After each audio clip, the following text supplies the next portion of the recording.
From barter to money. Need a pencil but only have an eraser? If your friend has a spare pencil and needs an eraser, you can swap. That swap is called barter, exchanging goods for goods. Long ago, people traded grains for tools, salt for fish, or pots for cloth. Even today, small barter happens, like old clothes for steel utensils, or book exchange clubs where you trade stories you've read for new ones. Barter has big problems. Double coincidence of wants, both sides must want exactly what the other has.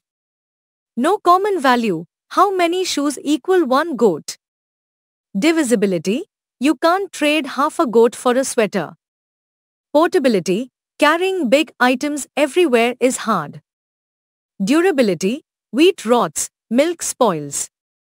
People needed something small, lasting, and widely accepted. Money solved these problems. It works as a medium of exchange, you pay and take the item. A unit of account, common price, 30 rupee notebook, 10 rupees pencil.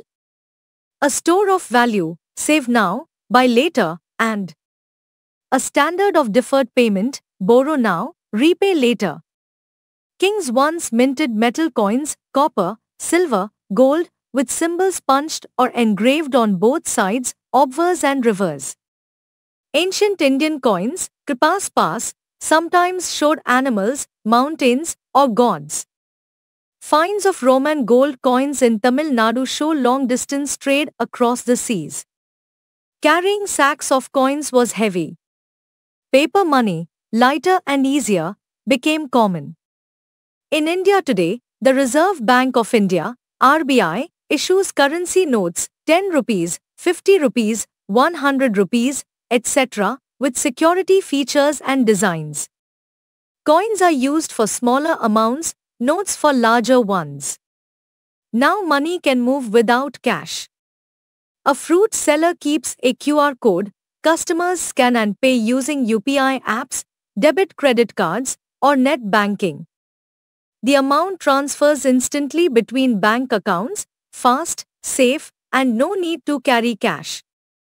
At some traditional fairs in the hills of Assam and Meghalaya, people still exchange fruits, herbs, roots, spices, and handmade goods, reminding us how barter once connected regions.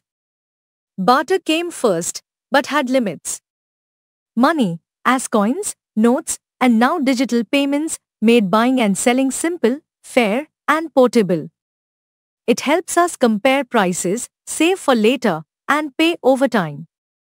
From barter to coins, paper, and QR codes, money keeps evolving. Use it wisely, safely, and honestly.